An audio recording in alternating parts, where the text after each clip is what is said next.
Bom dia, nono ano. Vamos fazer a correção da nossa atividade de física passada dia 24/2, na quarta-feira passada. Vamos iniciar pela questão 1. São grandezas escalares. Então, aqui a gente vai analisar qual das alternativas apresenta todas as grandezas, sendo elas escalares. Aí eu tenho no item A, tempo, deslocamento e força. Realmente, o tempo é uma grandeza escalar. Já deslocamento e força é uma grandeza vetorial. No item B, força, velocidade e aceleração. Todos os três são grandezas vetoriais. No item C, tempo, temperatura e volume. Tempo, temperatura e volume são grandezas escalares. Por quê? Eles possuem um módulo e uma unidade de medida. O módulo é o valor numérico, no caso, o tempo. Eu digo 2 horas, 2 segundos, 60 minutos. Eu tenho uma unidade de medida e eu tenho um módulo que é o valor numérico. A temperatura tá fazendo 20 graus Celsius, 40 graus Kelvin, né? E o volume do cubo é de 9 centímetros cúbicos. Então, aqui, a opção correta é o item C. Vamos para a questão 2. São grandezas escalares todas as quantidades físicas a seguir, exceto. Então, quero marcar aquela que não é uma grandeza escalar. No item A, eu tenho a massa do átomo de hidrogênio. A massa, ela é uma grandeza escalar. Por exemplo, 60 gramas, 60 quilogramas. Nós temos um módulo e uma unidade de medida. Item B, intervalo de tempo entre 2 eclipses solares. Novamente, o tempo, ele é uma grandeza escalar. C, o peso de um corpo. Já quando eu falo do peso, eu estou relacionando o peso com a gravidade, né? Com a força-peso. Então, o peso, ele vai ter um módulo, né? Uma direção e um sentido, tá? Então, o item C não é uma grandeza escalar. Aí a gente tinha ainda o item D, que é a densidade da liga de ferro. A densidade é uma grandeza escalar.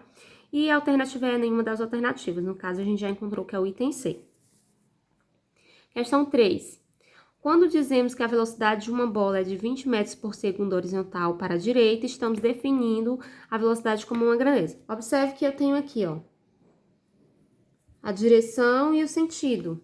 Horizontal, direita, e eu tenho o módulo, né?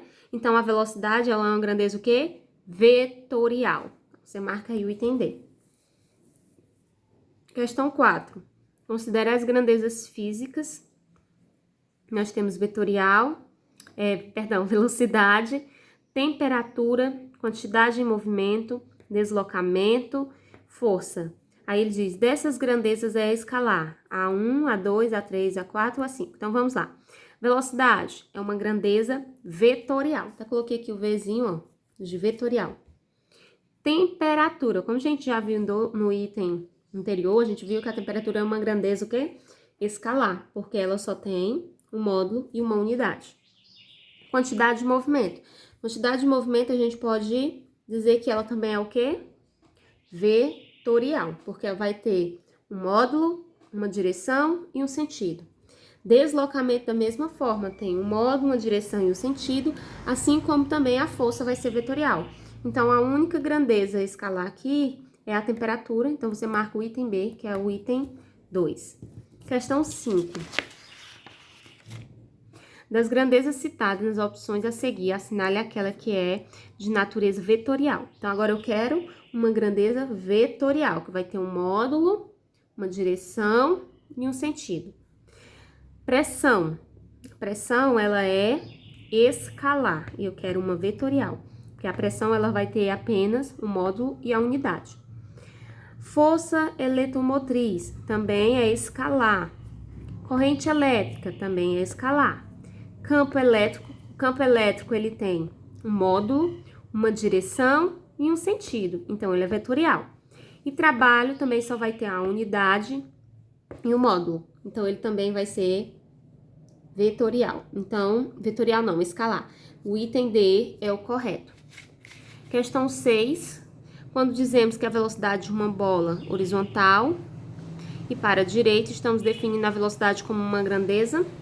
Tenho aqui um modo, uma direção e um sentido, então uma grandeza vetorial. Item D. Vamos para a questão 7. Quando a grandeza física é vetorial, para que ela fique completamente definida, devemos conhecer dela. Então, estou falando aqui de uma grandeza vetorial que tem um módulo, um sentido e uma direção, tá? Então, item A, valor, que é a intensidade, módulo e unidade. Não pode ser porque está faltando a direção e o sentido. Item B, valor, que é a intensidade, desvio e unidade e direção. Tá faltando aí o sentido. C, desvio padrão, unidade e sentido.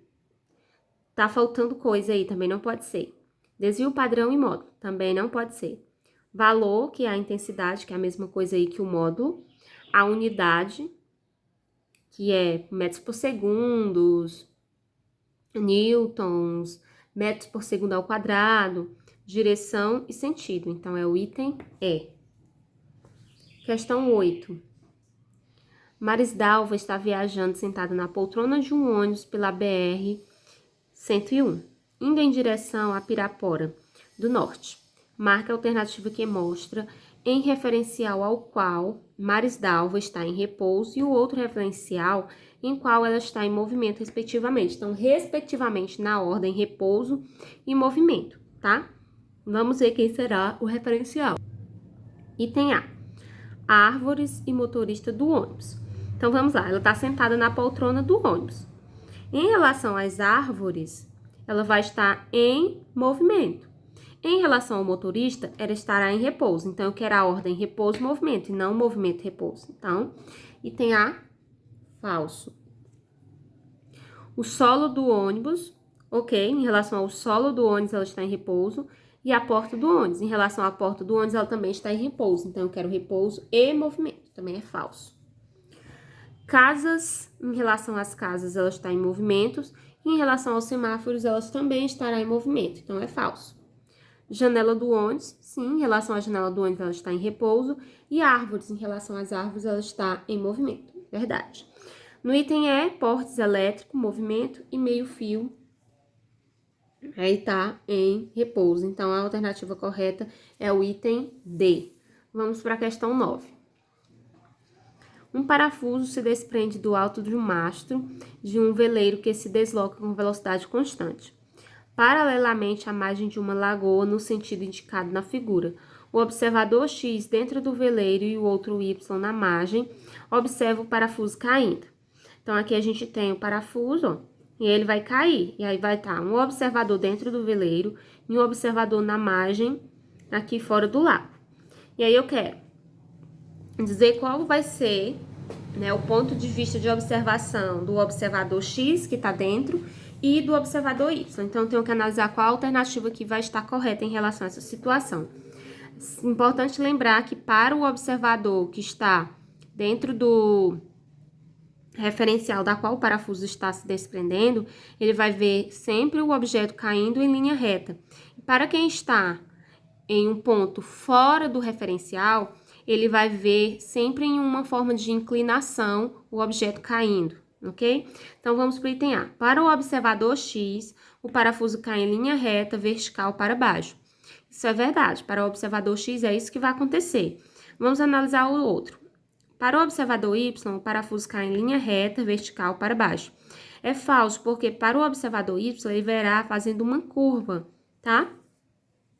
C, para o observador X, o parafuso cai em linha reta para cima. Ele não cai para cima, ele está caindo para baixo, então é falso. Para o observador Y, ele cai em linha reta, vertical para baixo. Falso, porque ele não vai ver em linha reta, ele vai ver uma inclinação. E para o observador Y, o fenômeno é inexistente. Falso, ele vai ver com uma inclinação. Então, não tem como ser o evento inexistente. Questão 10. Um ônibus está andando a uma velocidade de 40 km por hora. Seus passageiros estão em movimento ou em repouso? E por quê? Eu só posso dizer se um corpo está em movimento ou está em repouso se eu tiver um referencial. Então, para eu saber isso, eu vou necessitar de um referencial. Então, não posso saber se a pessoa em um carro, né, a pessoa em um carro observa um poste na calçada em uma rua ao passar por ele, o poste vai estar em movimento ou em... Oh, gente, errei aqui. Gente, só reformulando aqui a questão 10, tá? Porque eu me confundi aqui com a 11. Então, um ônibus está andando a uma velocidade de 40 km por hora, seus passageiros estão em movimento ou em repouso. Como eu falei, tudo vai depender do referencial. Se o referencial for a cadeira do ônibus, a janela do ônibus, o motorista, um próprio passageiro dentro do ônibus, eles estarão, né, com ambos a mesma velocidade do ônibus, então eles estarão em repouso. Se o referencial for algo externo ao ônibus, aí estará em movimento, ok? Vamos para a questão 11. Uma pessoa em um carro observa um poste na calçada de uma rua. Ao passar por ele, o poste está em repouso ou em movimento? Explique. Então, observe, ó, que uma pessoa está em um carro, tá? E o poste está na calçada da rua. Então, o poste ele está exteriormente em relação ao carro. Então, quando o carro passar pelo poste, né? Então, ele estará em movimento, porque o poste e o carro, eles têm velocidades diferentes. E a pessoa que está dentro do carro, ela adquire a mesma velocidade do carro, tá? Então, vai estar em movimento. Por quê? Porque tudo vai depender do referencial, tá? Tudo. Questão 12. Considere o livro que você está lendo. Ele está em repouso em relação a você? Supostamente você está lendo o livro sentado ou deitada, então você e o livro estão em repouso, né? Então, sim. Item B, em relação ao observador no Sol. Em relação a um observador no Sol, o que a gente tem que pensar? Que a Terra, ela gira em torno do Sol. Então, nunca, né, nós vamos estar totalmente em repouso. Então, não, né? Questão 13.